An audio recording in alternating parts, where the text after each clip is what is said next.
기회를 아끼라. 1975년도, 지금으로부터 딱 50년 전 이야기입니다.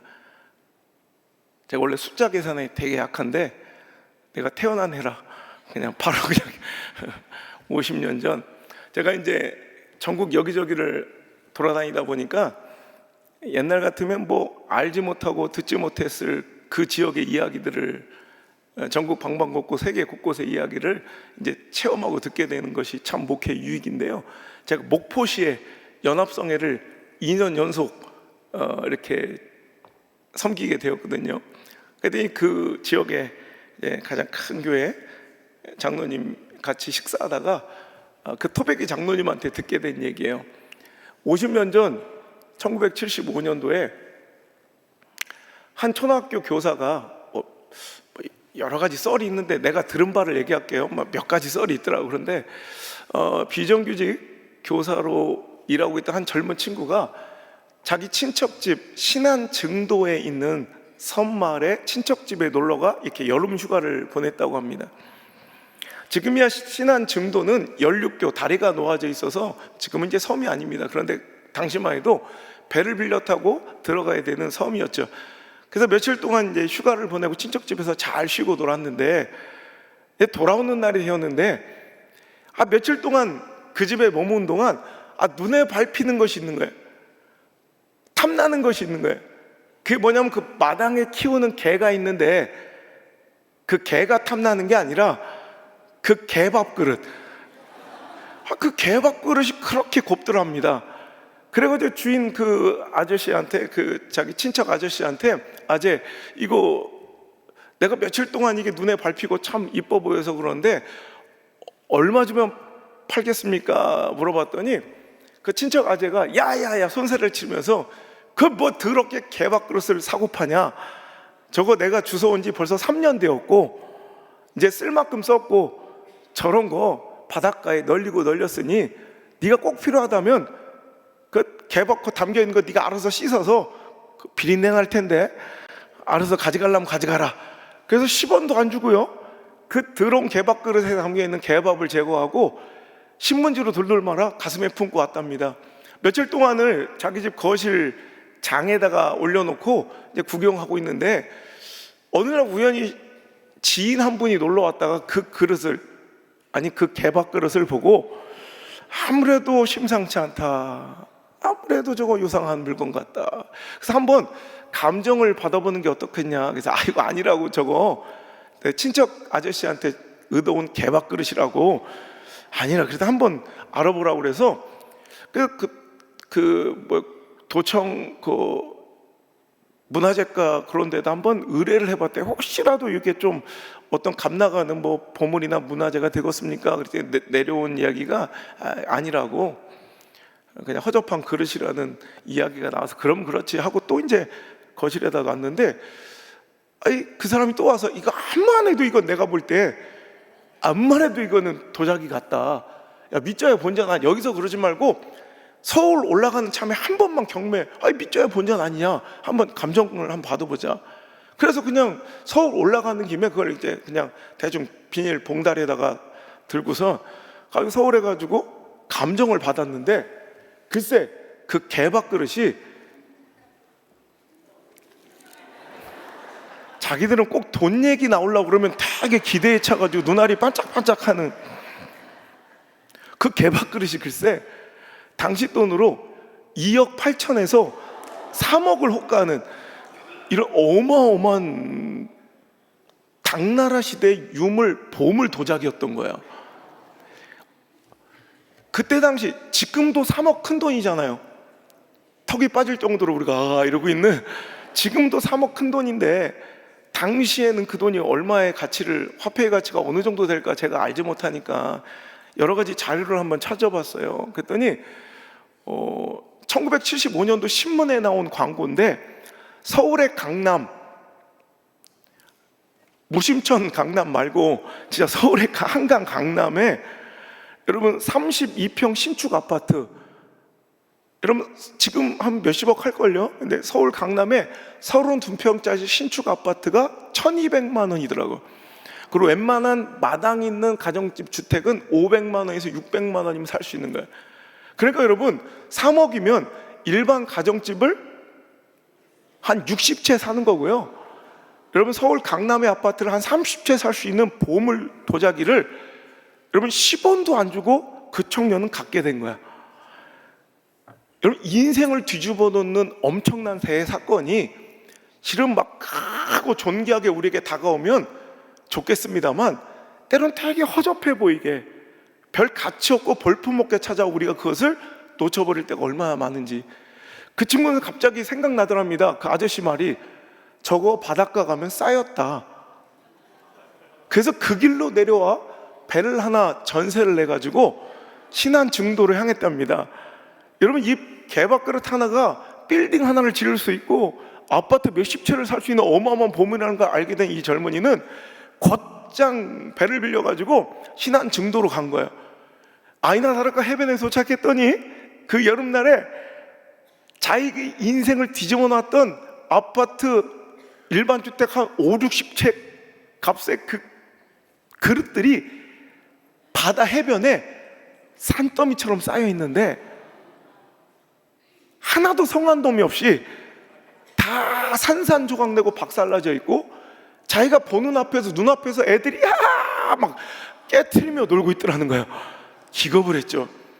알고 보니까 어찌된 일인고 하니까 그 도자기는 다름 아닌 당나라 무역선, 보물선에 실려있던 일본으로 가고 있는 귀한 진귀한 보물들, 이렇게 도자기들을 이제 일본으로 수출하다가 그 중간 기착지로 이제 여겼던 신안에 그쪽을 지나가다가 태풍과 풍랑을 만나서 이제 거기에 이제 파손된, 거기에 난파된 그 뱃속 가라앉아 버린 그 보물선에 실려있던 도자기들이 여름철만 되면 태풍이 부니까 그 뻘밭에 이제 묻혀 있는 그 보물선 안에 그 도자기들이 그 태풍 때문에 이렇게 떠올라서 바닷가로 수백 년 동안 지금 떠밀려 왔던 거예요.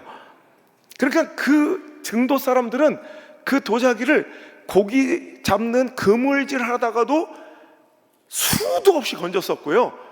바닷가로 떠내려오는 그 보물 도자기들을 아버지의 아버지의 아버지의 아버지 때부터 계속해서 수백 년 동안 그 기회를 얻었었지만 여러분 그들에게 있어서 미신이 있었는데 여러분 신안 증도 지역, 신안의 그 미신 중에 하나가 뭐냐면 옛날에 신안 그 섬마을에 이제 육지도 땅도 부족하니까 수장을, 그러니까 죽은 사람의 시체를 바다에 이제 매장하는 수장을 했는데 그때마다 그 황천길 그 노잣돈과 함께 그가 쓰던 생필품 그릇 같은 것들을 함께 그 시체와 함께 바다 밑에 수장을 시키는 풍습이 있었던 거예요. 그러니까 바다에서 밀려오는 웬만한 그릇들이나 생필품들은 대부분 누구 거예요?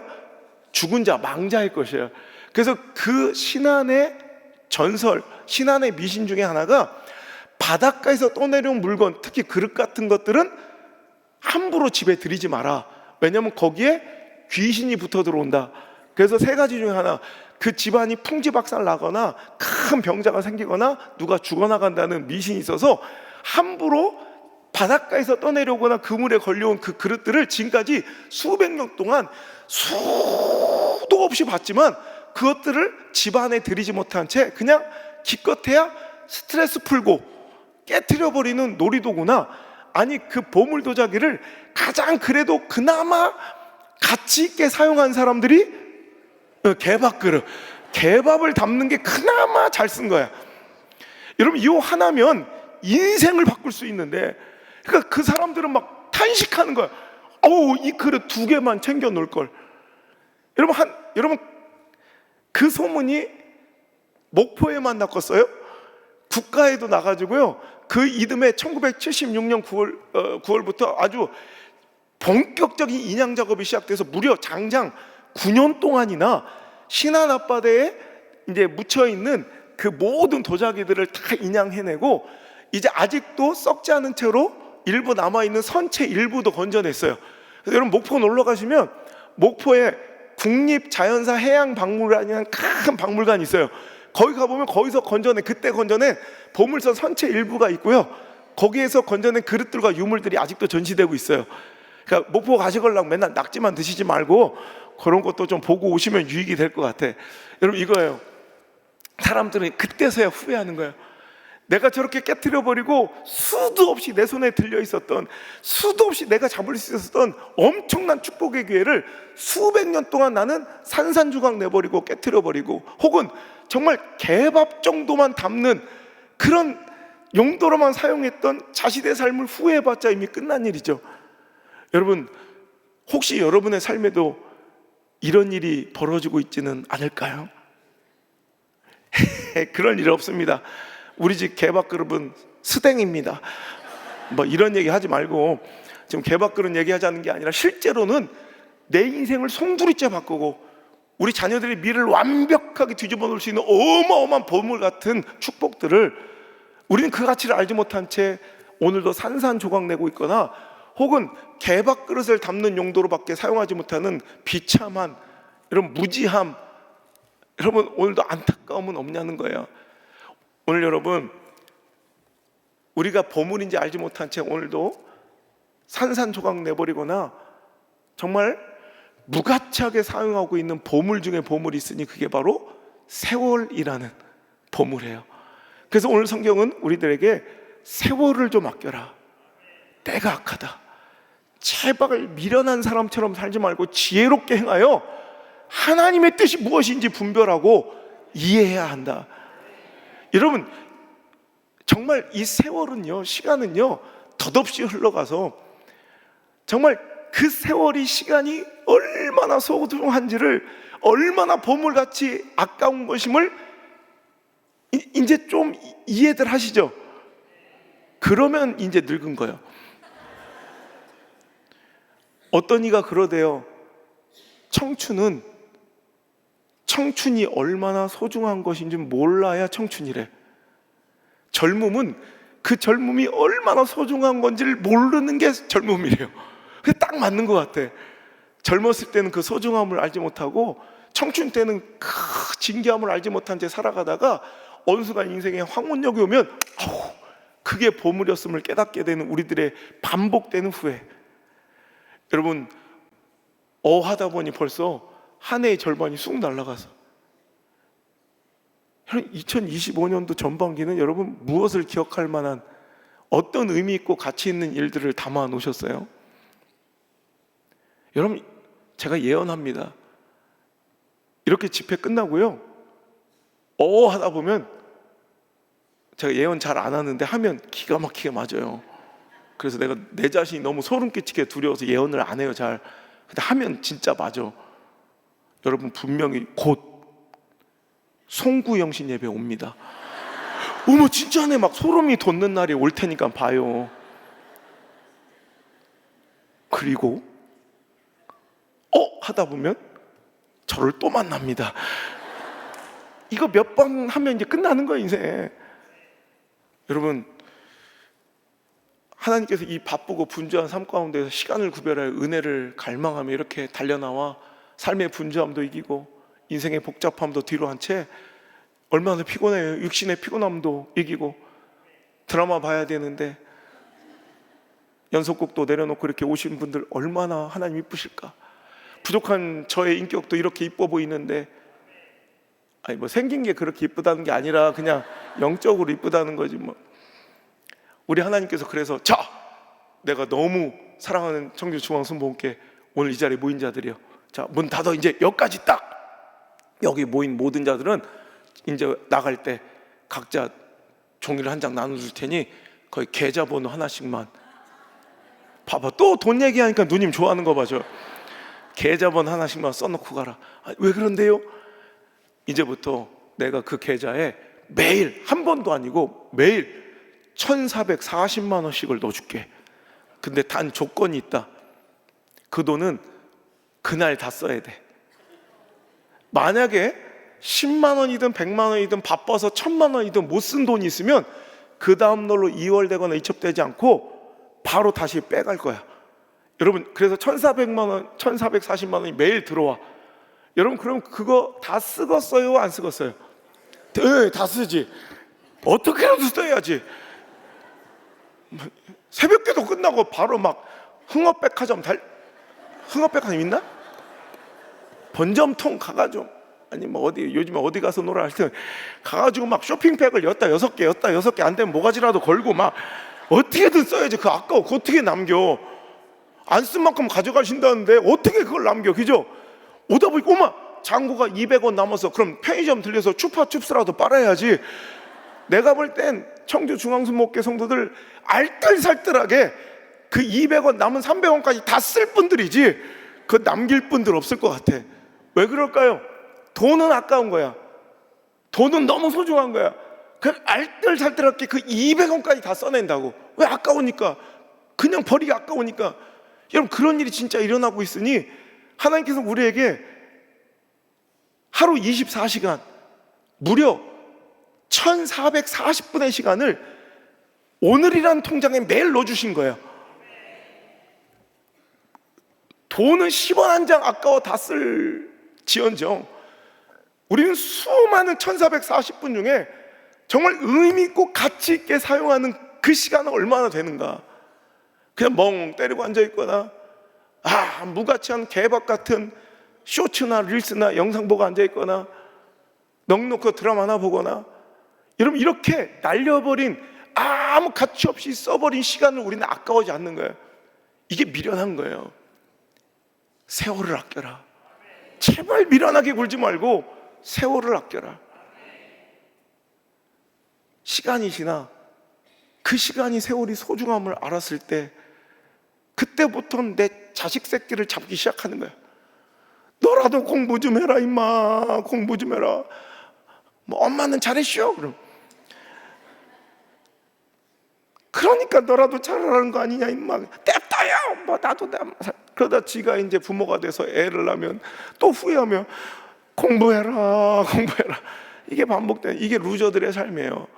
여러분, 어떤 특별하고 위대한 인생을 살아가는 인생들은 오늘 이 시간의 가치를 알고, 이 세월이 비록 평범해 보이는, 남들이 보기엔 개밥그릇처럼 깨트려버려도 좋을 만큼 가치 없어 보이는 이 시간 세월을 보물처럼 일찍이 깨달아 성실하게 살아가고, 그 주신 시간을 아까워할 줄 아는 사람, 그 시간, 그 지혜가 어릴 때부터, 나는 청주 중앙순목회가 막 이런 말씀 좀 젊은이들이 좀 많이 들었으면 좋겠다는 막 안타까움이 드는 거예요.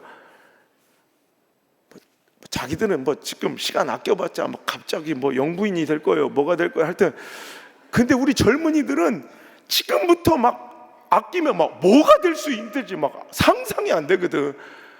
여러분, 오늘 하나님 주신 그 아름다운 시간들, 세월들을 정말 늘어지게 살지 말고 아까워하면 보물처럼 여러분 여기며 시간을 정말 소중하게 다룰 수 있기를 주 여러분 축원합니다. 그런데 이런 일반적인 얘기 말고요, 오늘 이 말씀의 주제는 이제 여기서부터 시작인데, 세월을 아껴라라고 기록되어 있는 이 신약의 헬라어는 우리나라 말로 번역될 땐 세월, 때, 뭐 시간, 뭐 이렇게 그냥 무분별하게 번역되고 통용되지만, 실은 헬라어는요 명확하게 그 뜻이 선명하게 구분되어 분명한 용도로 나눴습니다. 무슨 얘기냐? 자, 우리는 세월, 때, 뭐 시간, 뭐 이렇게 마음대로 그냥 혼용해서 번역하는 이 말 가운데 두 가지 단어가 있는데, 하나는 크로노스라는 단어고 하나는 카이로스라는 단어예요. 우리는 그 두 단어를 그냥 막 섞어서 그냥 한국말로는 막 혼용해서 번역합니다. 그런데 이 헬라어로, 그리스어로는 완벽하게 다른 뜻이에요. 이 크로노스라는 단어는 여러분 벌써 이름에서도 느낌이 오겠지만, 크로노스는 우리가 알고 있는 이 물리적인 시간, 이 연대기적 시간, 누구에게나 똑같이 주어지는 1년 365일 하루 24시간 하루 1440분이라는 누구에게나 주어지는 이 물리적이고 연대기적 이 시간, 우리가 알고 있는 이 시간 아까워 이 시간을 말하는 단어가 크로노스고요. 또 다른 단어 카이로스는 이것과는 다르게 그런 연대기전 물리적 시간 말고 어떤 사람에게 특별하게 주어진 기회, 특별한 순간, 절호의 기회, 뭐 절호의 찰나, 뭐 이런 거 있죠. 여러분, 똑같은 시간이라고 다 같은 시간이 아니잖아요. 어떤 사람에는 그 시간이 인생을 좌우할 수도 있고, 살고 죽을 수도 있고, 위대한 시간이 될 수 있고, 여러분 참혹하게 처박힐 수 있는 시간들 될 수 있고, 그때 그런 기회라는 단어의 의미가 강한 바로 단어가 카이로스예요. 이 카이로스는 그리스 신화에 나오는 한 신의 이름인데요, 이 카이로스는 되게 기교하게, 괴상하게 생겼어요. 일단은 빨가벗고 다녀. 그리고 앞머리가 장발로 무성해. 근데 뒷머리는 완전히 없어. 대머리야. 그리고 이 발 뒤꿈치에 날개가 달렸어요. 그리고 한 손에 저울과 칼을 들었어요. 이게 그리스 신화에서 묘사하는 카이로스라는 기회의 신, 찰나의 신이라고 여겨지는 그 신의 형상이에요. 토리노 박물관에 가보면 이 조각상, 부조상이에요. 이렇게 입체적인 게 아니라 이렇게 벽면에 조각한 이 부조상, 카이로스라는 이 조각상이 있는데, 그 밑에 에피그램, 고대 그리스 시인들의 명언, 그런 격언들이 쓰여 있는데, 그 에피그램이 굉장히 의무심장해요. 너는 누구냐? 나는 카이로스다. 너는 왜 앞머리가 그렇게 무성하냐? 누구든지 나를 만나면 누구든지 쉽게 잡으려고 앞머리가 무성하다. 네 뒷머리는 왜 대머리냐? 앞에서는 붙잡을 수 있었지만 내가 한번 지나간 이후에는 잡지 못하게 하기 위함이다. 왜 빨개 벗고 다니냐? 누구에게나 잘 드러나고 알아차릴 수 있게 일부러 자기가 표시내는 것이다. 왜 날개가 달렸냐? 난 빠르게 지나가기 때문이다. 왜 저울을 들었냐? 그러니 신중하게 생각하고 누구에게나 공평하게 주어진 이 기회를 잡으라는 말이다. 왜 칼이 들어있냐? 그러니 그 기회는 우물쭈물 어정쩡하게 할 것이 아니라 결단하여 붙잡아야지만 잡을 수 있다는 말이다. 나만 감격인가? 기회란 이런 것 같아요. 오늘 세월을 아껴라, 때가 악하다 주신 이 말씀 언어로 읽어보면 여기 쓰여 있는 이 세월이라는 단어는 바로 크로노스가 아닌 카이로스예요. 하나님 주신 말씀을 직역하여 의미 그대로 해석하자면 이 말씀은 제발 하나님이 주신 중요한 순간, 그 기회를 아껴라, 때가 악하다. 그러니 어리석은 자 같이 굴지 말고 제발 지혜로운 자가 되어 지금 뭐 해야 할 때인지, 지금 뭘 하나님이 기뻐하시는지 제발 이해하고 우물쭈물 어정쩡하게 살지 말고 결단하라는 하나님의 명령이라는 거예요. 여러분, 노력도 중요하죠. 성실도 중요하죠. 여러분, 재능도 중요하고 스펙도 중요하지만 제가 수많은 사람들 만나면서 성실하고 노력 있고 그 수많은 스펙과 배경을 지졌는데도 참 공생맞게 거지처럼 사는 사람들을 너무나도 많이 봤어요. 여러분, 성실도 중요하고 노력도 중요하고 재능과 스펙도 중요하지만 그거보다 더 중요한 게 타이밍이에요. 타이밍. 기회를 잡는 자가 결국 승리하는 거예요. 미련하고 아둔하고 좀 부족하고 덜 떨어져도 주신 기회를 놓치지 않고 그 기회를 누가 얼마나 잡았느냐, 그게 인생의 여러분 위대함의 마운드리고 축복의 크기인 줄 믿으시기 바랍니다. 때가 악합니다. 여러분, 오늘도 하나님께서 주신 이 연대기적 시간 가운데 우리에게만 특별히 주신, 우리 교회에만 특별히 주신, 이번 성회에만 특별히 주신 여러분 은혜의 기회, 여러분 뭔가 회복의 기회, 부흥의 기회, 구원의 기회, 여러분 축복의 기회, 여러분 역사적인 역전의 기회, 반전의 기회가 여기 있을 줄 믿습니다. 그 기회를 붙잡는 자. 저는요, 뭐 평소에 그렇게 막 엄청나게 막 후덜덜 막 살지 않아요. 뭐 보면 알겠지만 뭐 그렇게 막 내가 막 신실해 보이지도 않고, 자기들도 그렇게 웃으면 안 돼. 자기도 그렇게 크게 신실하게 생기지 않았어. 그런데 저는 장점이 있다면 기회를 안 놓쳐요. 이거 하나님 뜻인데 이거 하나님 역사인데? 그럼 전 주저없어요. 제가 좋아하는 동물이 사자예요.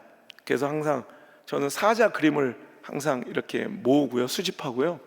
지금 많이 나눠져서 이제 지금 몇 점 없는데, 제가 중요한 결단을 내릴 때마다, 중요한 선택할 때마다 금식기도 하고 꼭 여기 청주동물원을 와요. 청주동물원에 제 사자가 있어요. 아니, 거기서 그렇게 인정해 준 건 아닌데, 내가 그냥, 지금은 그래도 많이 좋아졌는데 옛날 청주동물원 알아요? 옛날만 해도 내가 지금까지 전국 팔도 돌아다녀 본 동물원 중에 가장 사자를 가까이서 볼 수 있고 가장 물릴 확률이 큰 데가 이제 청주동물원.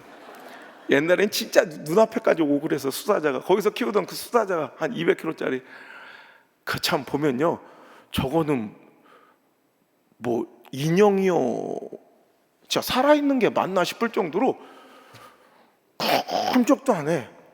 목성마냥 파리가 오던 뭐 어떤 때는 하도 궁금해서 옛날 우리 아버지가 새우깡으로 막 이렇게 머리에 새우 들어서, 그러다가 한번 화가 났는지 새우깡을 드시 갑자기 제가 퍽 하는데 순식간에 내 앞에 와 있어. 여러분, 사자는요 웬만한 뭐 주변의 환경에 막 꼼짝도 안 해요. 그런데 타겟이 정해지면, 목표가 정해지면 그 육중한, 여러분 200kg 가까운 그 수사자가 팍 달리기 시작하면 시속 60km에서 80km까지 뛰는 거야. 저는 어릴 때부터 사자처럼 살기를 원했어요. 쥐새끼 토끼처럼 살기 싫어. 그 쥐새끼 토끼들은 막 맨날 불안해. 뭐 누가 한 쥐새끼 같은 교인들이 너무 많아. 그 토끼 새끼 같은 뭔 그 소리를 다 듣고 경청하고 묵상하고 앉았어. 여러분, 사자는 뭐 개가 짖든 뭘 하든 상관을 안 해요. 하지만 이것이 나의 목표다, 이것이 내가 달려갈 길이다 생각하면 생명도 아끼지 아니하고 팍 전진할 수 있는 그 추진력이 있어야 되는 거예요. 여러분, 그 기회를 잡는 자, 여러분 그 기회 앞에 머뭇거리지 않는 자, 그 기회를 결단하여 붙드는 지혜가 우리 청주중앙순복음교회 모든 교우들의 인생 가운데, 또 2025년도 후반기 가운데 반드시 임할 수 있기를 주의 이름으로 축원합니다. 고린도후서 6장 2절에도 말씀하시기를 은혜에도 때가 있고 구원에도 때가 있대요. 보라, 지금은 은혜 받을 만한 때요, 구원의 날이로다. 여러분, 구원받을 때가 있다. 여러분, 저는 이렇게 생각해요. 제가 매년 집회 가는 교회들이 많아요. 그래서 올해는 제가 1000명하고 이제 절반, 이제 그 중에 한 절반은 줄이겠습니다. 이제 그래서 내년부터는 이제 안 가겠다고 했는데, 뭐 너무 많으니까 이제 다른 교회 집회를 줄 수가 없어서 지금 뭐 6년, 7년, 8년, 10년째, 뭐 12년째 가는 교회들이 있는데, 그러다 보니까 좋은 점도 있고 안 좋은 점이 있는 게, 매번 하면 그냥 당연하게 익숙해져 가는 거, 이거 굉장히 무서운 거예요. 여러분, 이 기회를, 은혜 받을 때를 여러분 개밥그릇으로 보지 말고 정말 보물로 보고 이거를 취하려는 그 갈망이 있어야 돼요. 누가복음 19장에 그 유명한 사건 삭개오 이야기가 나옵니다. 예수님께서 여리고로 들어가시자 인산인해를 이루는 수많은 사람들이 또 예수님께로 몰려들어요. 한마디로 당대 Jesus Christ 슈퍼스타, 정말 예수님이 슈퍼스타예요. 예를 들어서 요 근처에 임영웅이 왔다, 그럼 막 난리 날 거 아니야. 막 여기 안 오고 다 거기가 있을 거 아니야. 와락 몰리는 것처럼, 여러분 당시에 예수님이 떴다 하면 야, 예수님 오셨대! 그러면 막 수많은 사람들이 막 인산인해를 이루는 거야. 삭개오는 그 소문을 들었습니다. 예수님을 보고 싶어요, 예수님 만나고 싶어요. 근데 상황이 녹록지 않아요. 늘 우리는 이래요. 여러분, 은혜 받을 때가 되고 구원의 날이 되었는데 우리의 상황과 처지와 형편이 녹록지 않은 게, 이게 문제예요. 여러분, 그는 관계가 좋지 못해. 그는 세무 공무원으로 당시에 매국노입니다. 로마에서 책정한 어떤 세금 그 할당량만 로마 제국에 드리면 나머지는 지가 얼마를 갖든 다 자기 몫이기 때문에 이런 민족과 백성의 고열을 짜서 자기 배를 불리우는 당시에는 가장 더러운 죄인으로 취급받던 이 삭개오는 대인관계 속에서, 그런 안 좋은 대인관계 속에서 그 수많은 인산인해를 이루고 있는 사람들을 비집고 들어갈 용기가 나지 않고, 그는 신체적인 컴플렉스도 있어서 그는 어때요? 키가 작아 그 군중 속에 예수님을 볼 수가 없는 거예요. 여러분, 할 수 없네. 참 보고 싶었는데, 참 예수님 만나고 싶었는데 그냥 다음에 봐야겠다, 이럴 수도 충분히 있지만은 삭개오는 어떻게 했어요? 어떤 결단을 내렸어요? 뽕나무를 기어올라, 돌무화과 나무를 기어올라 결국 예수님을 뵙고야 만 거예요. 거기서 삭개오의 구원이 이루어진 이야기는 우리가 잘 아니까. 그런데 제가 말씀드리고 싶은 이야기는 이거예요. 여러분, 예수님이 여리고를 들어가셨어요. 그런데 예수님이 누가복음 19장에 방문하신 여리고는 종착역이 아니라 여정 가운데 경유지입니다. 즉 다른 곳을 가시고자 하는데 그곳을 가시고자 들리신 경유지였다는 거예요. 그 종착역, 원래 목적지는 바로 예루살렘이시고, 그 이유는 유월절 명절을 지나기 위한, 즉 예수님의 인생의, 공생의 인생의 마지막 유월절, 즉 십자가를 지시러 가는 여정이 누가복음 19장이에요. 그렇다면 일전에도 예수님은 여리고를 방문하신 적이 있어요. 일전에도 예수님은 여러 번 여리고를 들어가셨지만, 그럼 우리는 어떻게 생각해요? 이번에 못 보면 다음에 또 오시면 뵈면 되지, 이렇게 생각할 수 있잖아요. 그런데 여러분, 그 이야기를 알고 보면 예수님 지금 죽으러 가시는 거예요. 십자가 지시러 가는 거예요. 고난당하러 가시는 거예요. 마지막 유월절을 지내러 가시는 거예요. 그렇다면 누가복음 19장의 여리고는 그냥 방문이 아니라 삭개오에게 마지막 기회였던 거예요. 여러분, 오늘 이 시간이 마지막 기회일 수 있습니다. 여러분, 늘 반복되는 행사가 아니라 이번 집회가 마지막 기회일 수 있습니다. 은혜 받으셔야 합니다. 은혜 받으셔야 합니다. 하나님 만나셔야 합니다. 응답 받으셔야 합니다. 성령 받으셔야 합니다. 너무 늘어져 있다는 거예요. 왜? 너무 편안하게 자꾸 제공되는 영적 서비스에 우리가 어느 순간 배가 불러버려서 가난한 심령이 없어지고 상한 심령이 없어진 이 현대, 여러분, 종교인들의 탑습되는 종교행위를 하나님 슬퍼 울고 계십니다. 여러분, 아무리 반복되어도, 아무리 익숙하여도, 아무리 가까이 있어도, 아무리 여러분 가치 없이 여러분 공짜로 무료로 제공되어도, 여러분 소중한 것을 소중한 것으로, 가치 있는 것을 가치 있는 것으로 여길 수 있는 것이 성숙이라면, 저는 청주 중앙순복음교회가 이 지역의 장자교회로서 제발 그 성숙함이 있기를 주의 이름으로 축원합니다. 이 시대 그 성숙함을 잃어버려서 여러분 소중한 것을 소중하게 다루지 못한 이 시대 가운데, 귀중한 것을 귀중하게 여기지 않는 이 시대 가운데, 예배가 편리주의에 빠지고요, 은혜가 편의주의에 빠져서 대충 놀러가면서 동영상, 영상 보고 있어. 영상 봤어요. 영상 본 게 예배예요? 어느 순간부터 우리가 편의주의와 편리주의에 빠져서 이러면 신앙이 다 썩어가고 변질되고 갔는데, 이 시대 교회들은 그냥 잘한다 그냥 11조나 내라. 여러분, 모이기를 피하는 마지막 시대에 영적으로 망할 놈의 이 시대 가운데 분명하게 선명하게 구별되고 거룩함으로 구별되는 성숙한 믿음의 공동체, 누가 뭐래도 시대가 다 그렇더라도 아닌 건 아니라고 외치고 진리를 사수하고 여러분 그 가치를 보호하는 그런 아름다운 믿음의 공동체가 우리 교회 되기를 주의 이름으로 축원합니다.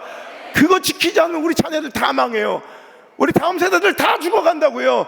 나야 어떻게 그럭저럭 믿음 지킬 수 있겠지만 이런 풍토 가운데 다음 세대들은 믿음을 지금 다 잃어가고 있어요. 이런 나조차도 그 은혜를 싸구려로 취급하고 그 뜨거운 열망과 갈증이 없이 목마른 사슴 같은 신앙을 다 버려놓고선 너는 잘해라, 너는 잘해라. 여러분, 우리 자녀들은 부모의 말을 듣고 자라는 게 아니라 부모의 등을 보고 자란답니다. 여러분, 부모가 하는 말을 듣고 자라는 게 아니라 부모가 보여준 등짝을 따라 자란다는 거예요. 내가 그 길을 먼저 걸어가야 합니다. 여러분, 그 은혜를 소중히 여겨야 합니다. 목마른 사슴 같은 갈증이 있어야 합니다. 그 은혜를 위해서 목숨을 걸어야 합니다. 여러분, 마가복음 5장에 혈루증 걸린 여인의 구원받는 이야기를 우리가 잘 알고 있어요. 12해 동안 별짓거리를 다 해왔지만 그 부정한 질병은 고쳐지지 않았고, 그는 모든 돈을 다 허비하며 오히려 많은 의사로부터 상처를 받았대요. 어느 날 예수님이 자기 곁을 지나가실 때 그 여인은 예수님의 옷장을 붙잡아 구원을 얻었어요. 우리는 그 많은 군중 속, 그 많은 인파들 속에서 그 여인이 참 육신의 피곤함과 고단함을 이기고 정말 좀 힘들었겠구나, 고단했겠구나, 이 정도가 아니에요. 당시 혈루증은요, 부정한 질병이라 정한 사람들과의 불가촉의 율법이 적용되는 부정한 질병입니다. 그러니까 나병, 한센병처럼 혈루증도 부정한 질병이라 정한 사람이 접촉하는 순간 그 사람도 부정해지는 거예요. 그래서 어떤 의무가 있었냐면 율법적으로 고지의 의무가 있는 거예요. 누가 내 곁으로 5걸음 5보만 다가오면 멈춰서 외쳐줘야 돼요. 저는 부정합니다. 나는 부정한 사람입니다. 라고 외쳐야 되는, 12년 동안 이렇게 살아온 한 여인의 그 처참한 인생을 한번 상상해 봐요. 그런데 어느 날 예수님이 내 앞을 지나가세요. 이건 절대절명, 내 인생의 운명을 건, 목숨을 건 도전이 시작되는 거예요. 여러분, 지금 예수님은 그 여인에게 관심도 없어요. 아세요? 지금 마가복음 5장의 이야기는 예수님이 어디로 향하시는 이야기예요? 회당장 야이로의 딸을 고쳐주시러 지금 예수님의 온 관심과 은혜는 회당장 야이로의 집을 향하고 있어요. 그런데 마가복음 5장은 특별하게요, 다른 성경의 기술들과는 다르게 성경의 다른 기술들은 어떤 에피소드가 끝이 나면 다른 에피소드가 등장합니다만, 마가복음 5장은 희한하게도 회당장 야이로의 딸의 고침의 이야기가 아직 끝나지 않은 상황에서 예수님께서 회당장 야이로의 딸을 고쳐주러 가시는 여정 중에 갑자기 이 여인의 얘기가 쑥 들었다 빠져요. 아직도 이 사건은 끝나지 않았는데, 그래서 지체하다 여자가 죽어요. 여러분, 저는 이것을 은혜 인터셉트라고 불러요. 나를 향하지도 않은 은혜, 나에게 관심도 없는 그 은혜, 상황과 처지와 형편이 녹록지 않은 그 상황 속에서 이 부정한 여인이 그 수많은 군중들에 둘러싸여있는 예수님 곁으로 여러분 다가올 때 뭐 한 명도 안 부딪혔을까요? 수많은 사람을 부딪히고. 여러분, 이건 율법적으로 만약에 이 여인이 부정함을 가지고 고지의 의미를 여러분 행하지 않은 채 수많은 사람을 이렇게 만지고 부비고 왔잖아, 돌에 맞아 죽어야 돼요. 이 여인은 육신의 고단함과 피곤함 정도를 이긴 게 아니라 그 은혜에 예수님 만나기에 목숨을 건 거예요. 생명을 건 거예요. 여러분, 생각해 봅시다. 예수님 지금 야이로의 딸을 고치러 지금 걸어가고 있을 때 수많은 사람이 따라와요. 그 가운데 예수님의 옷자락에 부딪히거나 예수님의 옷자락을 만진 사람이 한 여자 있겠어요? 하지만 능력은 언제 나간 거예요? 목숨을 건 그 여인에게, 그 은혜를 갈망하며 생명을 두고 도전한 그 여인에게만 여러분 능력이 나가더라는 거예요. 옷자락을 잡는 행위가 중요한 게 아니라 그 마음의 중심과 정신이 중요한 거예요. 오늘 우리가 여기 모여 예배하는 형식이 중요한 게 아니라 우리 마음의 중심이 중요한 거예요. 우리가 그 은혜를 얼마나 가치 있게 여기는가. 여러분, 똑같은 예수님의 옷자락을 부딪히고 만져도 소용없어요. 그 종교 행위를 답습해도 소용없어요. 그 마음 중심으로 예수님을 믿고 전하고 믿고 받아야죠. 여러분, 전하는 자에게도 믿음이 없고 받는 자에게도 믿음이 없는, 제가 수천 교회를 돌아다녀 보면 이 예배 가운데 기대감 없는 예배, 이곳에 전하는 자도 듣는 자도 전혀 예수님의 그 생명력을 믿지 않아. 제가 한번 우리 순복음 교단하고는 상극인 고신교단 70년 총회에 제가 초청되어 말씀을 전하러 갔어요. 자기들만 안 놀래지 겁나 놀랄 일인데, 목사님들이 1000몇백 명 이렇게 앉아 계신데, 이 시대의 어려움을 또 긍정적으로 막 풀어내며 막 힘을 드리려고 갔다가 성령님의 감동으로 그 자리에서 말씀을 바꿨던 또 기억이 있어요. 성경을 탁 덮고, 오늘 저는 원래 마음이 없으면 핑계만 보이고 마음이 있으면 길이 보인다, 이렇게 힘들고 어려운 시대도 할 수 있다, 하면 된다, 해보자, 이거 외치러 왔다가 지금 중요한 게 그게 아니라고 성령님 지금 말씀하셔서 이 자리에서 말씀을 바꿉니다. 요한복음 3장에 여러분 베드로 목사님의 그 설교를 여러분 기억하시죠? 은과 금은 나에게 없지만은 나에게 있는 것을 너에게 주노니 곧 나사렛 예수 그리스도의 이름으로 일어나 걸어라. 오늘 이 자리에서 그 설교를 당당하게 하실 수 있는 분들 몇 분이나 계십니까? 그래서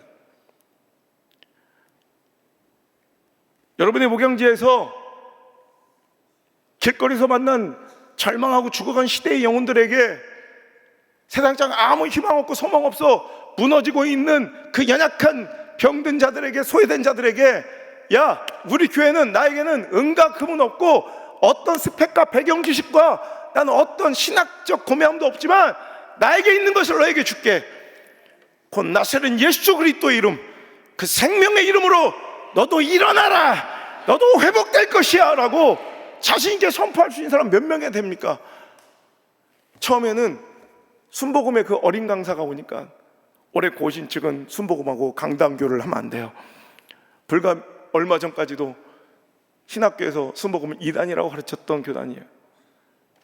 근데 다 이러고 계시다가 눈물을 쏟으시면서 한 신학교 교수님은 가슴을 치며 통회하며 찾아오셔서 제가 목사님, 제가 강단에서 순복음을 이단이라고 가르쳤던 사람입니다. 근데 오늘 완전히 깨졌습니다. 박살났습니다. 용서해 주십시오. 왜 저한테 용서를 구합니까? 하나님께 용서를 구하셔야죠. 여러분, 그 은혜를, 그 생명을 여러분 믿는 자가 여러분 권세 있는 자예요. 종교 행위를 아무리 답습하고 내가 몇 년을 신앙생활하고 내가 예배를 몇 번 참여했느냐가 문제가 아니라 오늘 여기에 생명이 있음을, 여기에 능력이 있음을, 내 인생, 아니 내 자녀들의 인생을 뒤집어 놓을 만한 역사가 여기 있음을 믿는 자들에게 권능은 나갈 거예요. 여러분 그 권능을 받아 누리시기를 주의 이름으로 축원합니다. 그래서 때로는요 그 은혜의 방향이 나에게 꼭 맞춰지지 않고 여러분 오히려 내가 엑스트라처럼 느껴지고 뭔가 내가 서운하고 섭섭함을 느껴도 나는 비집고 들어가서라도 그냥 은혜를 인터셉트 하려는 그 몸부림이 있어야 돼요.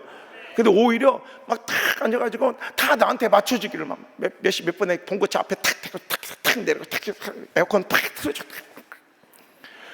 조금이라도 안 맞춰주면 삔 또 나가가지고 막 시험들어 안 와버리고. 여러분 때로는 수로보니게 예언처럼 개처럼 취급받아도 엎드려 간청하며 거기에 역사가 생명, 내 자식이 거기서 살아난다고 믿으면 부스러기 은혜라도 청해야죠.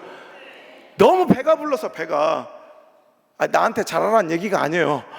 오해하지 마시고 여러분 그 열정과 그 간절함이 바로 믿음이에요. 믿으면 당연히 그렇게 한다니까. 믿으면 당연히 그렇게 할 수밖에 없다니까. 그죠? 그런데 믿는다 하면서도 실은 그렇게 하지 않는 것은 믿지 않는 거예요. 그러니까 우리의 행위 구원론이 아니라 믿는 자에게는 그 마땅한 행동과 반응이 나올 수밖에 없다는 거예요. 근데 자꾸 요즘에는 믿음의 행동과 결정과 선택은 없어지고 자꾸 믿음을 주장해요. 믿는다고 믿음을 자꾸 설명하려고 해. 믿음은 설명하는 게 아니에요. 구차하게 벌써 믿음을 주장하고 설명하고 있는 것부터가 벌써 끝난 거예요. 믿음은 그냥 팍 드러나요. 믿음은 발각돼요. 여러분 믿음은 그냥 딱 보여져요. 여러분 목사님이 뭘 설명하고 막 구구절절 막 이해시켜요? 믿음은 삶에서 딱 보여지는 거예요. 여러분 그게 믿음이에요. 그게 여러분 그거 있으면 간절해질 수밖에 없어요. 여러분 상한 심령 될 수밖에 없어요. 절대로 배부르고 교만할 수가 없어요. 중풍병자를 지붕을 뜯고 내리운 친구들의 믿음을 보세요. 집안은 온통 사람들로 꽉 차서 더 이상 한 사람도 발 하나 디딜 곳이 없어. 끝났네, 안 되겠나가 아니라 내 친구 살려야 되니까, 이번 기회 아니면 내가 안 된다고 믿으니까, 예수님이면 살릴 수 있다고 믿으니까. 여러분 어떻게 해요? 지붕으로 기어올라 갑자기 막 툭툭툭 떨어지고 거기서 뚜껑 열려. 여러분 여기 이래야 되는데 오히려 우리는 너무 배가 불러가지고 우리 교회에서 열리는 잔치조차 참여를 안 해. 여러분, 이거 한국교회 정말 우리가 너무너무, 다른 게 문제가 아니에요. 우리가 하나님의 은혜를 나조차 소홀히 여기고, 여러분, 가치 없게 여기는데, 그래 놓고선 하나님은 나의 딱 맞는 적합한 은혜만 주시기를 간청하는 거, 여러분, 이건 절대 옳은 믿음이 아닌 거죠. 오늘 여러분, 이번 집회는 내 생에 가장 간절함으로, 내 생에 가장 뜨거움으로, 정말 생명 걸고 목숨 걸고, 여러분, 내가 그랬잖아요. 첫 시간 내 심장을 건다고, 목숨 걸고, 여러분, 저만 금식하고 막 애달플 게 아니라, 오늘 은혜 필요합니다. 하나님, 나 이 은혜 없으면 못 삽니다. 하나님, 부스러기 은혜라도 주십시오. 나에게 관심 없어도 괜찮습니다. 하나님, 저 좀 먼저 만나주세요라고 은혜를 인터셉트하고, 환경과 상황을 뛰어넘어 뽕나무라도 기어 올라가고, 지붕을 뜯어서라도 예수님 만나야 우리는 사는 것입니다. 할렐루야. 그 은혜를 갈망하는 자 되시길 바랍니다.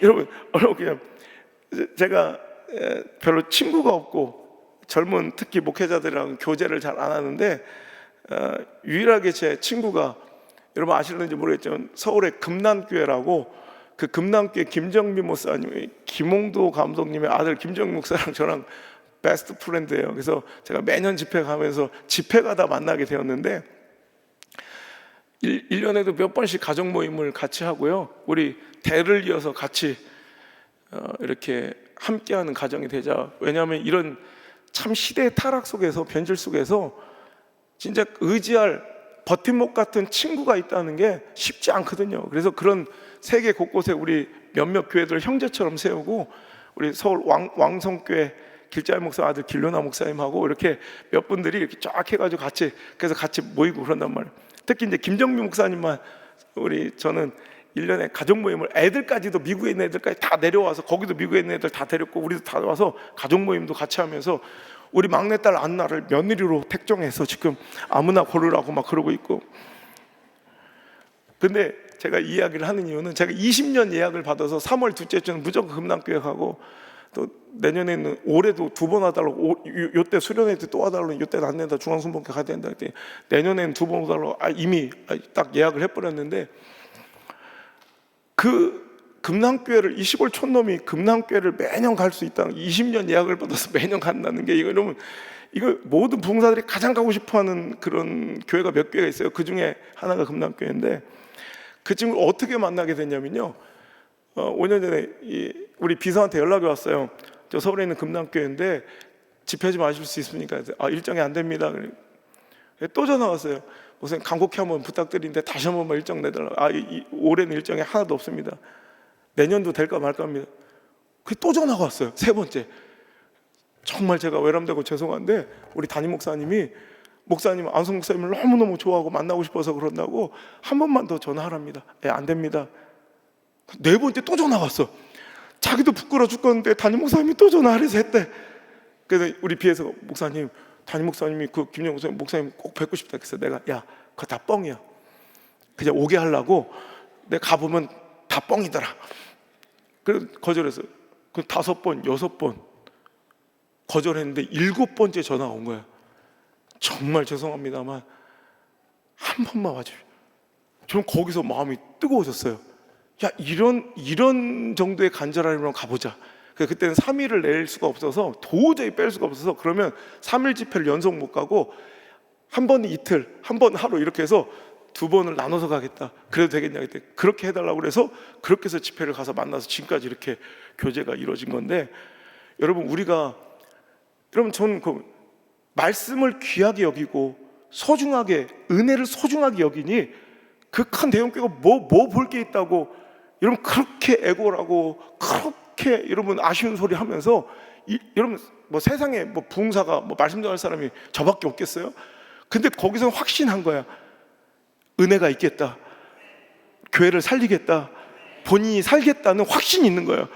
그래서 그때 굉장히 힘들었던 목회 현장이, 교회가 완전히 뒤집어, 지금 갈 때마다 막 성도들이 막 늘어나서, 그리고 목사님이 너무너무 행복해 하셔서 자기 인생에서 가장 행복한 목사라고 고백을 할 정도로 뒤바뀌는 그 은혜가, 은혜를 사모하고 갈망, 저였기 때문이 아니라 그 사모하는 마음 때문에 하나님께서 은혜를 주신 줄 믿습니다.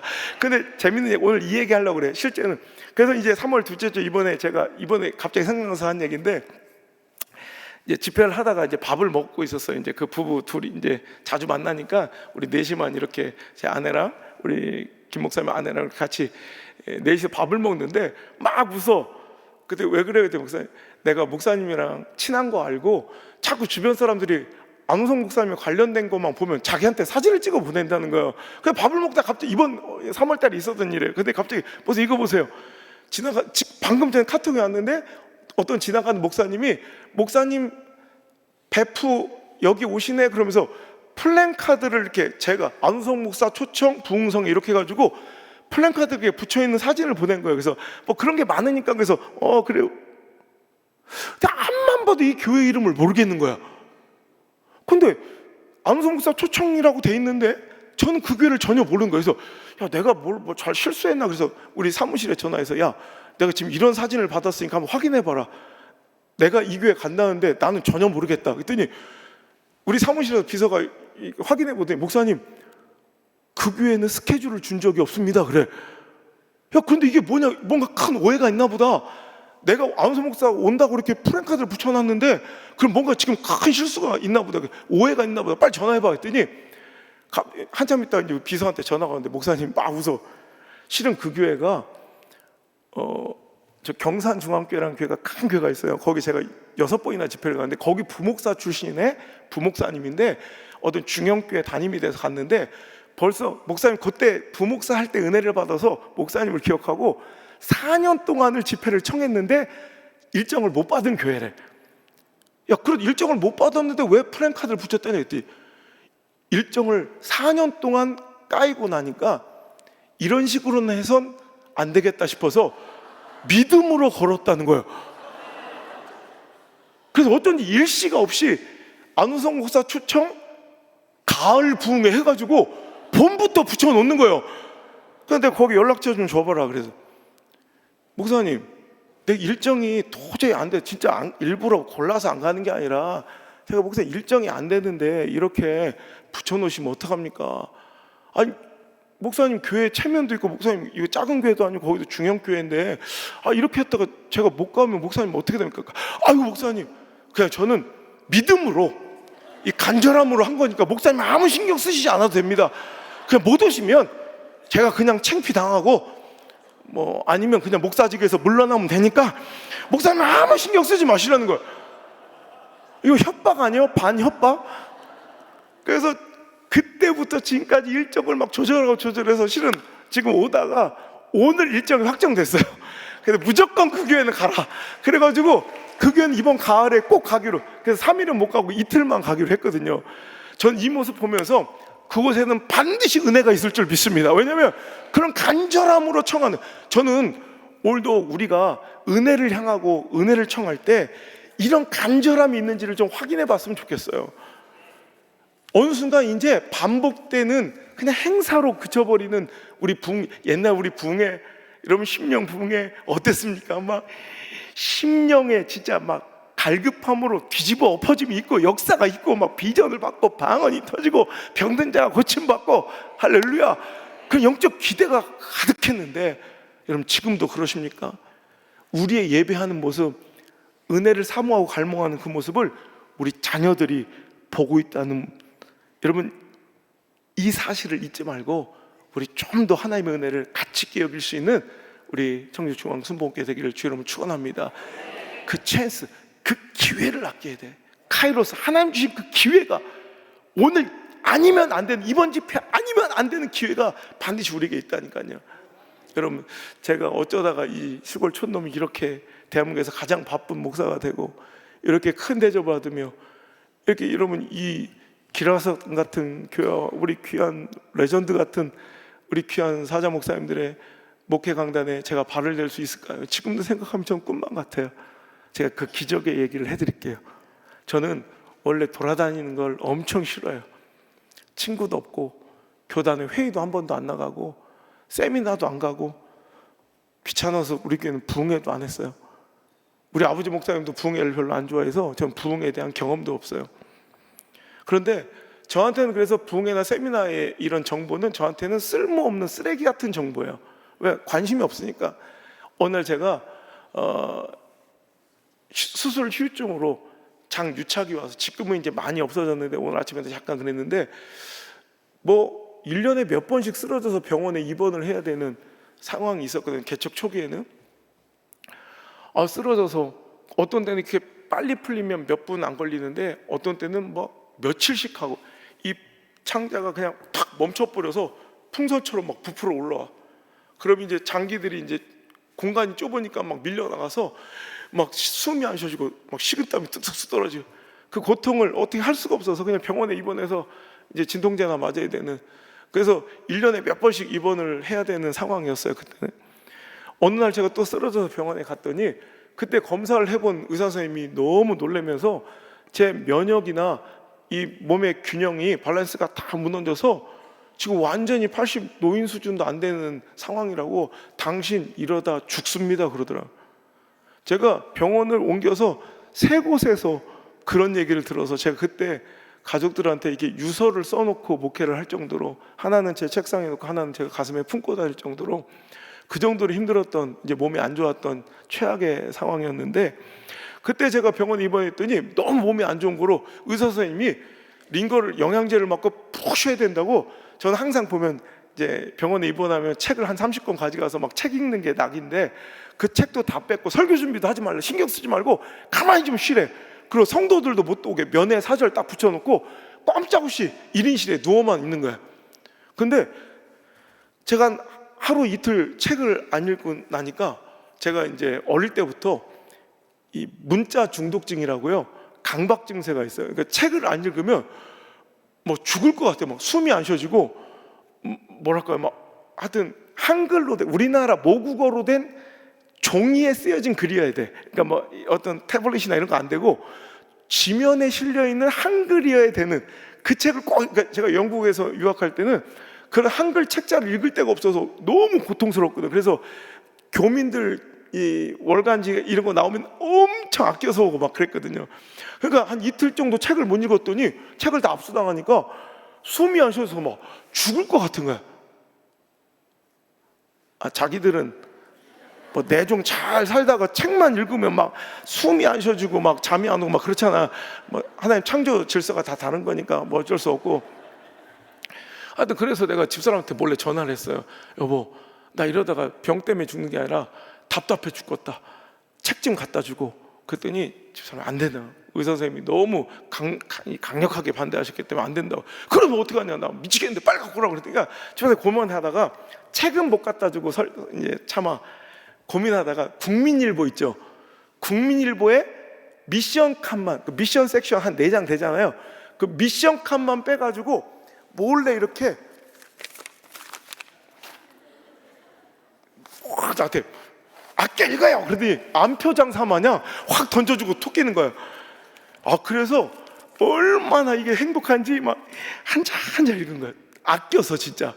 그래서 그랬는가, 평소에는 신문 밑에 5단 광고 있잖아요. 그런 것 중에 뭐 세미나 광고, 어떤 부흥회 광고 막 이런 거는 저한테는 스킵해버리는, 읽지도 않는 쓰레기 같은 정보라 그냥 지나가 버릴 건데 너무 아깝게 읽어서 그런지 그것까지 다 읽어지는데, 그때 그 전면에 이 하단 광고가 무슨 광고가 실냐면, 여러분 부산 포동교회 아시죠?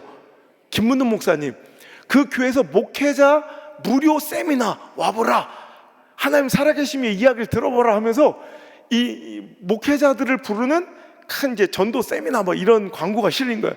옛날 같으면 그거 상관도 없겠지만 이상하게 그 광고를 보는데 그런 게 있어요. 하나님께서 나를, 성령님이 탁 나를 붙잡으시고 나를 오라고 부르시는 것 같아.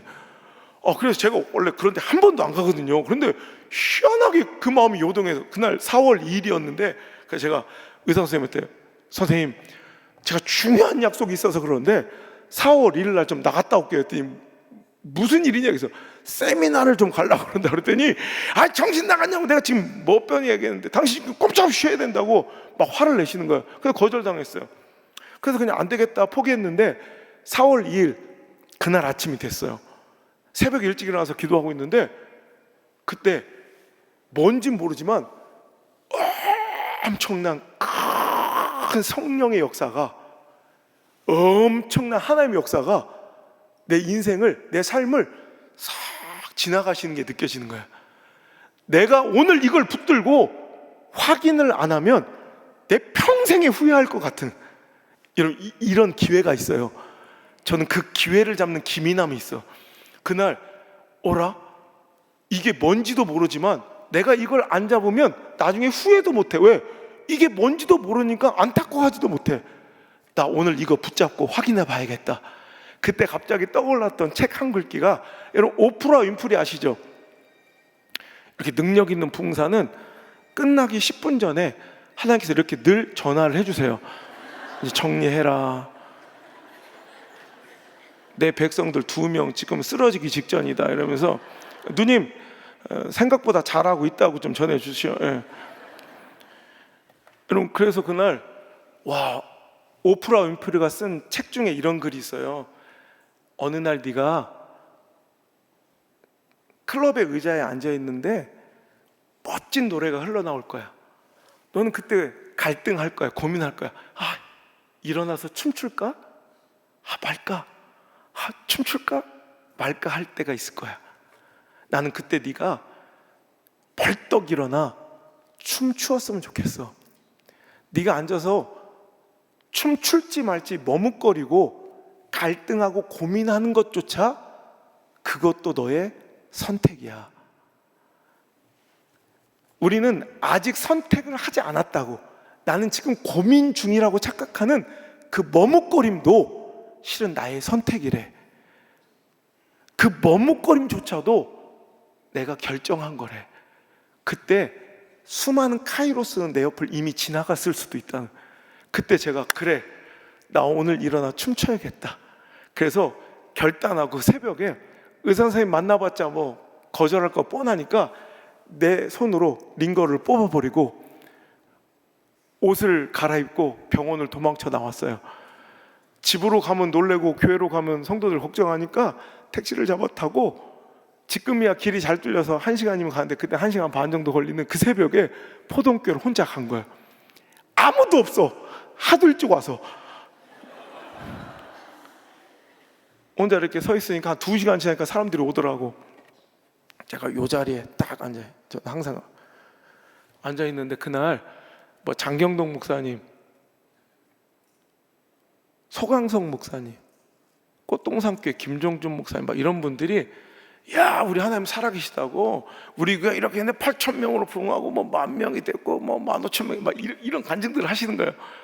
다른 사람들은 보니까 이제 그러려니 하더라고. 하도 이런 걸 많이 들은 분들은 내성이 생겨버렸어.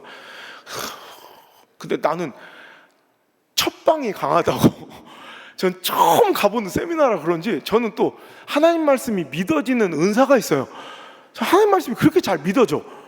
앉아있는데 막 가슴이 막 사자처럼 뛰기 시작하는데 미칠 것 같은 거야. 막 진짜 심장이 터질 것 같은 거야. 막 눈물이 뜨겁게 흐르는데 나 이 말씀이 족족 믿어져. 하나님 살아계신 그 역사가 믿어지니까 어떡해. 12시까지 이제 강의 2개가 끝났고요. 사람들은 포동교에서 제공하는 식사를 하러, 점심을 먹으러 다 나가는데 저는 이 자리에서 꼼짝도 못 하겠는 거야.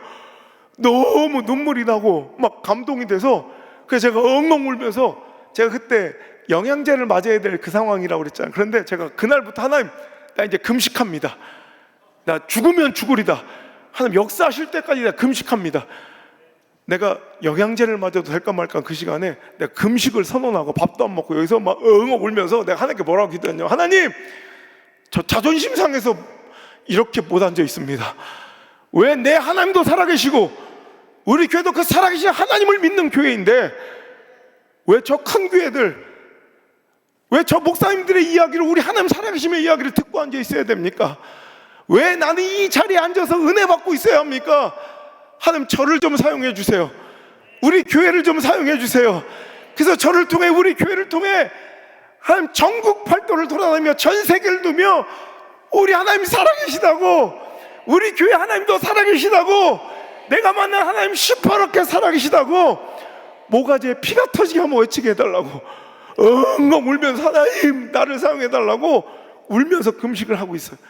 그랬더니 1시쯤 되니까 이제 밥을 먹고 목사님들이 다시 우르르 들어오는데 이상하게 아까보다 덜 들어와.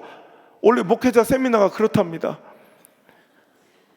은혜 받으러 왔다가 밥만 먹고 가지요. 이렇게 밥 먹고 한 1000명이 돌아갔어.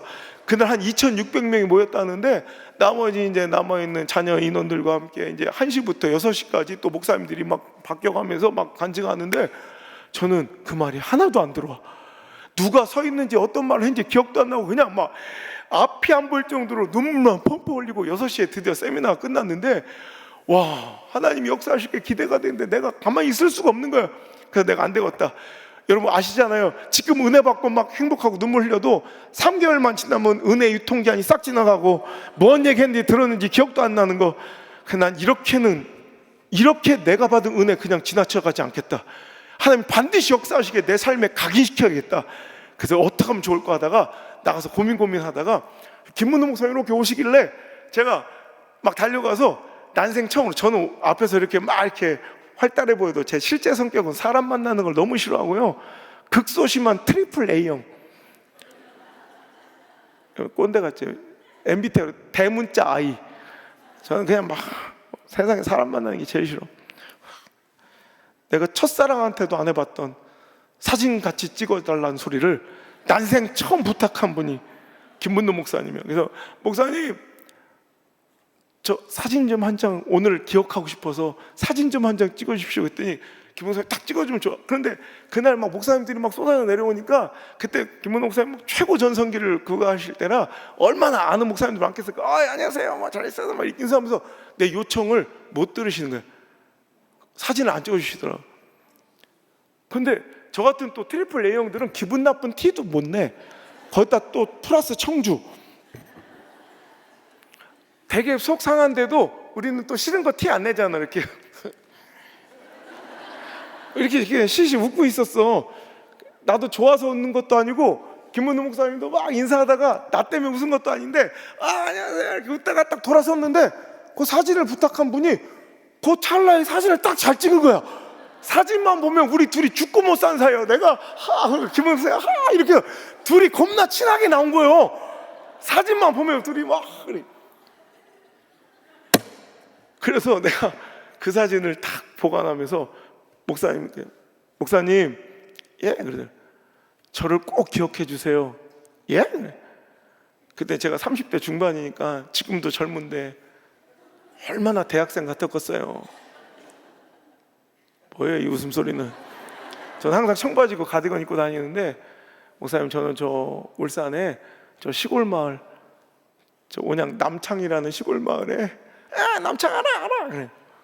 그걸 개척해서 온양 순복음교를 개척해서 담임하고 있는 안우석 목사라고 합니다.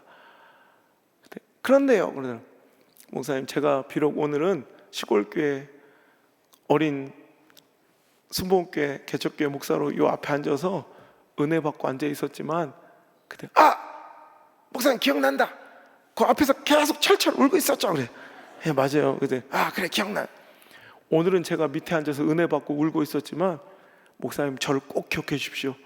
제가 목사님을 다시 만난 날은 위에서 아래로 말씀 전하는 자와 듣는 자로 은혜 끼치는 자와 은혜 받는 자로 하나님 살아계시면 간증한 자와 그걸 듣고 고개 끄덕거린 자가 아니라 내가 목사님 다시 만난 날은 똑같이 그 강단에 서서 우리 하나님 시퍼렇게 살아계시다고 내가 증언할 테니 저를 꼭 기억하십시오. 저 안호성 목사입니다. 이 시대에 이렇게 젊고 패기 있는 도전적인 열정적인 젊은 목회자가 다 있다니 놀라워라. 뭐 이럴 줄 알았어요. 이 뭐야 이씨 또라이야 막 그러더라. 근데 가버리더라고. 이대로 있을 수가 없어. 또 기다렸어. 그랬더니 6시에 다 끝나고 사람들 한 30분쯤 지나니까 사람들은 다 빠져나갔고요. 아무도 없는 그 빈 마당에 저만 혼자 있는데 부목사 한 3명을 거느리고 쫙 나오시더라고. 그래서 제가 또 달려갔어요. 목사님 그때부터는 저를 경계하는 게 아니라 좀 무서워하더라고. 뭐야 막 아직도 안 갔어요. 막 제가 집회 다니다 보니까 15년째 집회 다니다 보니까 이제 알겠어. 돌아다니다 보면 세상 또라이들 많아. 시간한 것들 많아. 이제 다 바꿨지 아직도 못 봤어. 그러니까 제가 막 달려드니까 부목사들이 스크럼을 따고 탁 죽어! 아니 뭐야 아직도 안 갔어요. 그래서 제가 그랬어요. 목사님 저를 꼭 기억하세요. 알았어요. 그리고 제가 시계를 보여. 지금 몇 시입니까? 그랬더니 6시 35분이네요. 이 시간도 기억하세요. 예. 그래서 제가 뭐 원하지도 않으시는데 수첩에다가 4월 2일 PM 6시 35 해가지고 제가 사인을 딱 해서 찢어서 드렸어. 제 사인을. 이게 뭐예요? 그래서 목사님 저를 꼭 기억하시고 이 시간 이날도 기억하세요. 앞으로 한 달만 기다리세요. 내가 하나님의 시퍼렇게 살아계심의 이야기를 들고 그 간증거리를 듣고 지금 성령님이 나에게 감동하시는 말씀이니까 내가 전한다고, 성령님이 지금 나에게 주신 말씀이니까 내가 선언한다고, 한 달 뒤에 만나자고. 목사님 같은 강대상에서 내가 전하는 살아계신 하나님 이야기를 들으시라고. 그랬더니 부목사들이 막 꺼지라고. 이렇게 막 미친 어디서 이렇게 막 너한테 막 확 가라. 그 사람들은 미친놈인 줄 아는 거예요. 미친 소리죠. 꿈 같은 소리죠. 왜? 그 30대 중반에 아무것도 아닌 여러분 여기서는 그래도 순복음이 좀 먹힐 줄 몰라도 여러분 아직도 제가 있는 곳은 우리 교회가 유일한 순복음교회고요. 거기서 아직도 순복음을 2단이라고 부르는 그 장로교단 고신의 텃밭이에요. 그 속에 저 하나 혼자 깃발 꽂고 있는 건데, 거기서 여러분 그 시골의 순복음교단의 그 어린 목사가 목사님 저를 기억해주세요.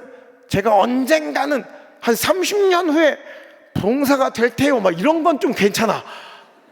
근데 한 달 뒤에 내가 당신이 선 그 강대상에 똑같이 서서 내가 만난 하나님, 내 삶 속의 역사에 시퍼렇게 살아계신 하나님 증거하겠다니 얼마나 그게 말도 안 되는 얘기겠어요. 그러니까 막 미친놈이라고 막 꿈 같은 소리가 앉았다고 그 분목사들이 그렇게 비웃더라고. 저를 막 웃으면서 별 미친놈 다 보겠다고 탁 한.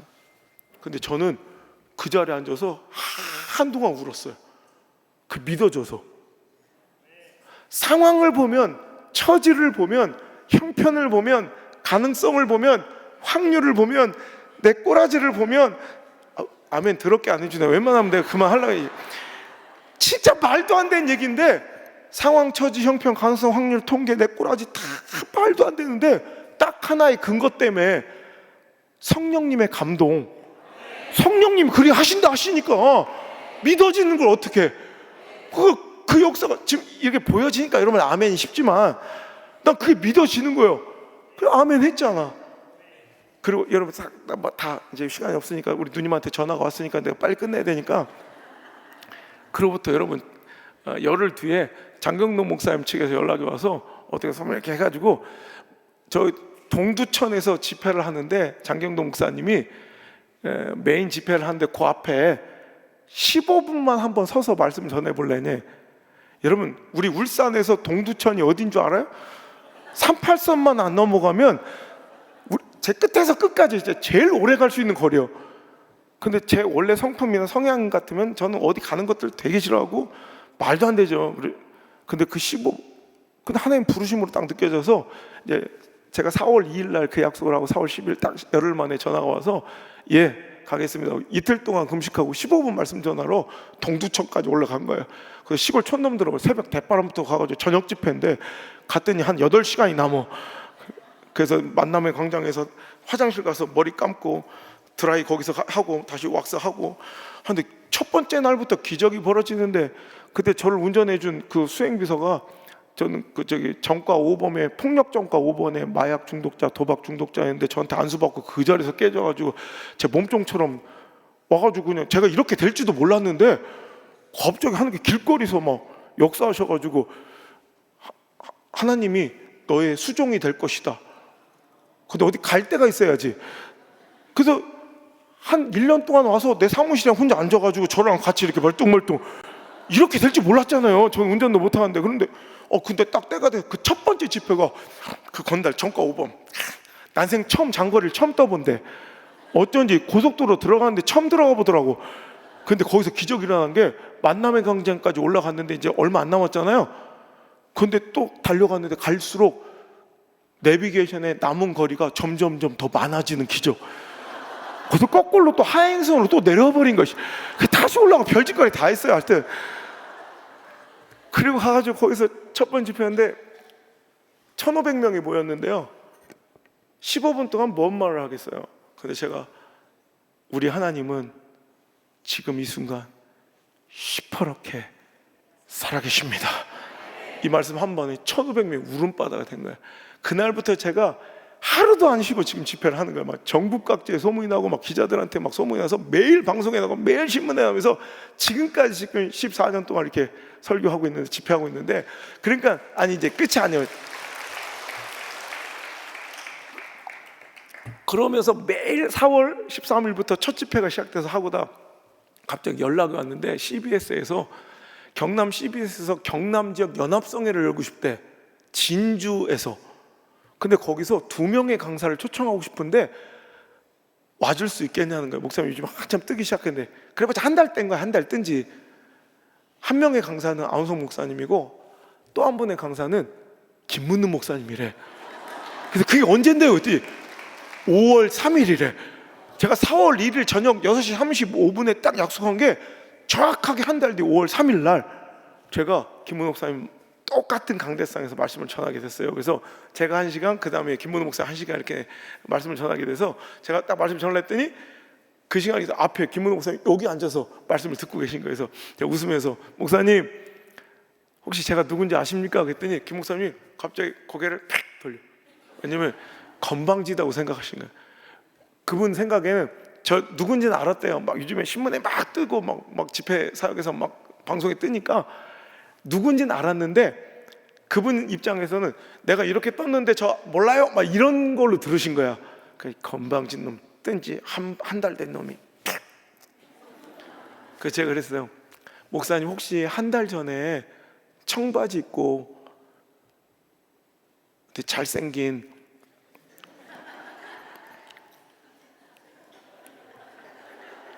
어린 개척교회 목사가 나 꼭 기억하라고, 내가 당신 서신 강대상에 서서 우리 하나님 살아계신 거 증거하겠다고 했던 거 기억나십니까? 그때 갑자기 그걸 네가 어떻게 알아? 이 눈빛이야. 목사님 그게 바로 접니다. 그때 예? 그리고 오늘이 약속했던 딱 한 달 된 날입니다. 목사님 제가 약속 지켰습니다. 그리고 그날 은혜 베풀어 주셔서 감사합니다. 이 사람을 저도 눈물이 쏟아지고, 김문우 목사님 원래 그렇게 감정 표현하신 분이 아닌데 갑자기 눈물을 주르 그러면서 손을 벌 떨면서 할렐루야! 그 뒤 막 뛰쳐나오시는 거. 그랬더니 갑자기 내 손을 번쩍 잡더니 나도 또라이 소리 많이 들었지만 내 세상에 이런 생또라이는 처음 봤습니다. 나는 큰 또라이, 우리 안 목사님은 작은 또라이. 앞으로 두 또라이가 하나님 일 열심히 하며 서로 큰일 이뤄갑시다. 할렐루야! 이러시면서 그날 막 기적이 터지는데, 그리고 바로 포동교회 초청해 주셔서 제가 그 해부터 집회하기 시작해서 코로나 빼놓고 지금까지 11년을 집회 가요. 그리고 저는 절대 원수는 잊어버려도 은혜는 잊지 않아요.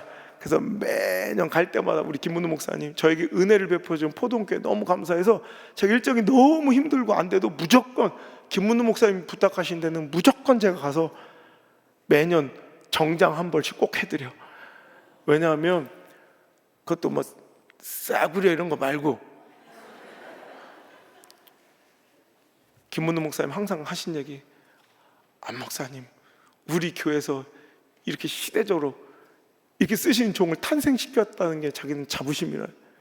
그때 목사님 우리가 7천만 원을 써서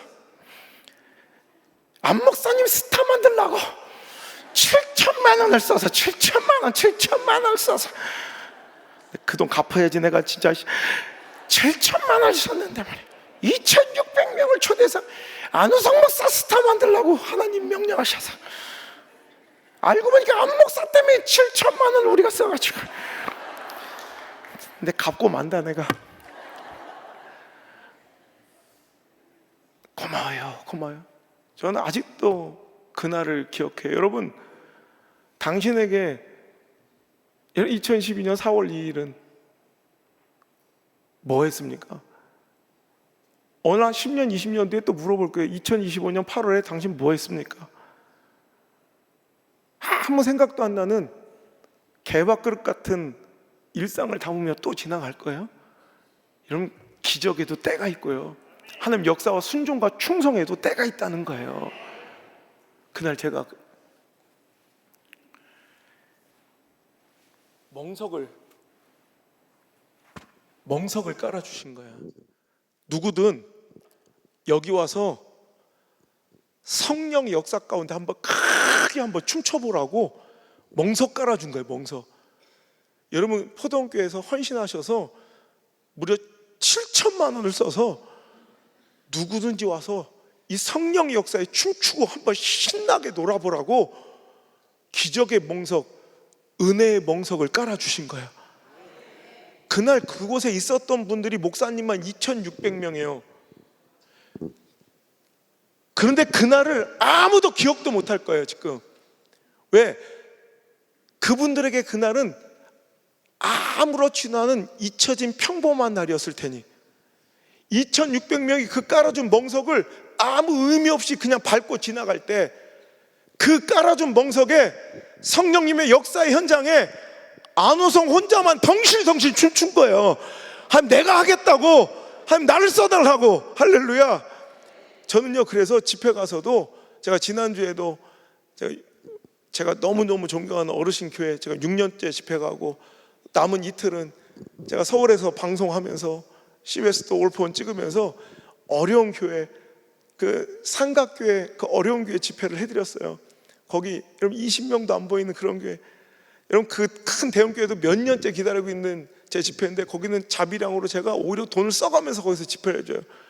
그런데 거기서 어떤 제 마음이냐면 전 거기서 절대로 막 그냥 쉽게 하지 않아요. 절대로 큰 집회 작은 집회가 없는 것이, 여러분 2,600명이 모였으면 뭐해? 거기서 성령의 불 받고 기적의 주인공 되어 시대적으로 쓰임받는 자가 한 명 나오면, 여러분 오늘 여기서 한 명이 뒤집어지잖아요. 한 명이 성령 받잖아요. 불 받아 버리잖아요. 여러분 2,500명 모여 있는 거예요. 2명 뒤집어지면 5,000명 집회나 버금가는 거고요. 4명 뒤집어지면 불 받으면 10,000명 성회나 마찬가지예요. 오늘 여러분 이 기회를 놓치지 않길 바랍니다. 순종의 기회가 주어졌습니까? 성령이 감동하여 헌신의 기회가 주어졌습니까? 사명의 기회가 주어졌습니까? 도전의 기회가 주어졌습니까? 여러분 그거 나중에 할 게 아니라 지금 안 하면 안 되는 그 헌신과 사명과 순종과 여러분 하나님을 위해서 충성될 수 있는 기회가 있다는 말이에요. 여러분 몇 년 전에 제가 CNN 뉴스를 보는데 어떤 허름하고 남루한 노인 한 분이 인터뷰를 하고 있더라고요. 제가 CNN 뉴스에 나올 정도의 웬만한 인물들은, 시대적 인물들은 제가 누군지 웬만하면 다 아는데 전혀 모르겠는 거예요. 자막을 보니까 그 노인의 이름이 론 웨인이야. 론 웨인. 도대체 저게 누군가 알고 봤더니요, 여러분 1976년 4월 애플이 창업할 때 공동 창업, 애플 누가 창업했어요? 스티브 잡스와 스티브 워즈니악. 여러분 여기 수도원이에요 뭐예요 여기? 스티브 잡스하고 워즈니악이 공동 창업한 건 많이 아시죠? 그런데 우리가 알지 못하던 제3의 창업자가 있었던 거예요. 알고 보니까 스티브 잡스와 워즈니악이 너무 열정적이고 너무 성격이 불같아요. 그러니까 둘이 함께 의견이 맞을 때는 막 시너지로 불같은 이 시너지가 나는데, 둘이 조금만 의견이 충돌하거나 갈라서면 그 고집이 누구도 꺾을 수 없어. 정말 엄청난 이런 파국으로 흐를 수 있기 때문에 자기들도 자기 성격을 아는 거야. 그래서 고민하다가 자 우리 이렇게 하자. 스티브 잡스도 자기 지분의 5%를 내놓고 워즈니악도 자기 지분의 5%를 내놨어요. 그러니까 합쳐진 게 몇 프로예요? 10%의 지분을 제3자를 영입해서 같이 창업을 해서 우리가 갈등하고 충돌할 때 그것을 캐스팅 보트를 누구에게 줘서 그것을 이게 갈등을 좀 이렇게 해소하고 순환하고 좀 풀어줄 수 있는 그런 안전장치를 주자. 그래서 고민하다가 옛날에 우리 스티브 잡스가 아타리라는 게임 회사를 다녔을 때 함께 근무했던 형, 좀 나이가 많은 형, 론 웨인을 영입한 거야. 그래서 론 웨인한테 애플 지분의 10%를 주고 함께 창업하자. 그래서 공동 창업을 하게 된 거예요, 3명이. 그런데 론 웨인이요 10하루 만에 자기 가진 애플 지분 10%를 $800에 팔고 그만뒀어요. 그 이유인즉슨 그러다 죽을 것 같더래. 스티브 잡스하고 워즈니악이 얼마나 열정적이고 막 야근을 밥 먹듯 하고 얼마나 일을 열심히 하는지, 아우 이거 하다가 제가 몸살 나갔더래요. 그래서 에이 난 못하겠어 하고, 여러분 애플 지분의 10%를 $800, 돈 100만 원에 판 거예요. 자기들은 별로 안 놀래지만 지금 현재 오늘자로 애플 지분 현재 시가총액이 얼마인지 알아요? 3,000조 원. 그러면 만약에 론 웨인이, 이 할아버지가 10%의 지분을 갖고 있었으면 그의 재산 가치는 얼마예요? 300조 원. 차라리 300만 원 준다면 놀래죠? 300조는 느낌이 안 오죠? 이렇게 생각하시면 돼요. 여러분 조를 여러분한테 10,000원짜리로 주잖아. 아니 50,000원짜리 줘도 웬만한 형님 누님들은 죽을 때까지 못 세고 죽어요. 엄청난 돈이에요. 그러니까 10조를 만약에 농협에 3.6%로 넣어놓잖아. 그냥 간단하게 우체국에 3.6%, 그러면 10조를 넣어놓으면 한 달 이자가 300억 원이에요. 100조 넣어놓으면 3천억 원. 그러니까 300조가 있으면 한 달 이자가 3.6%면 얼마예요? 9천억 원이에요. 한 달 이자만 1조씩 나오는 거예요. 에이, 됐다. 자기들이 하는 조라고는 밥에 넣어 먹는 노란 조밖에 없어서. 누님 중 한 분은 지금 가만 보자, 내일이랑 아침밥에 조를 넣어 먹어야겠다. 꼬습 껐다. 그놈은 거 어디다 놨더라.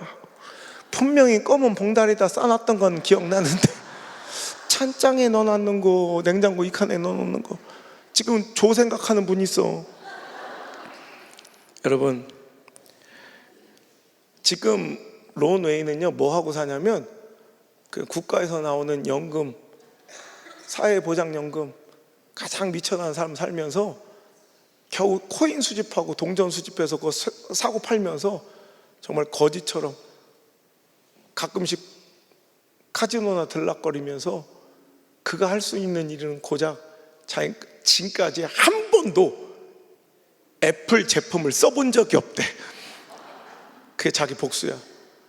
그런 루저의 인생을 살면서 그가 뭐라고 고백했냐면, 그 CNN에서 이러더라고요. 자기 열심히 살았대요. 그 이후에 후회돼서 너무너무 그게 아까워서 애플의 승승장구를 보면서 자기도 가만히 있을 수 없어 가만히, 여러분 얼빠지게 살았던 게 아니라 미친 듯이 살았대요. 회사도 창업도 해봤고, 그때 열심은 저리 가라, 그때보다 1000배 만배 일했대요. 그런데 안 되더래. 그때 했어야 되는 거야.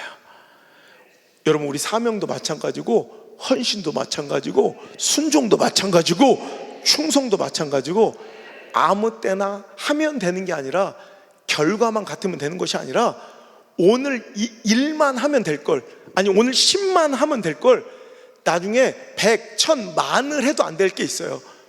여러분 타이밍이 중요해. 그게 바로 카이로스예요. 때를 아껴라, 기회를 아껴라.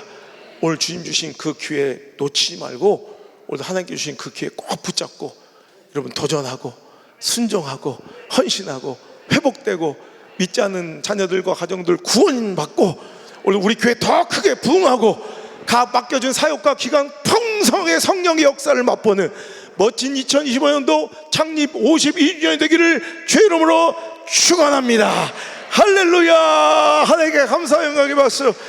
우리 하나님 말씀만 하시옵소서. 내가 그 길을 가겠습니다. 순종하겠습니다. 그 마음 담아 찬양하고 기도하겠습니다.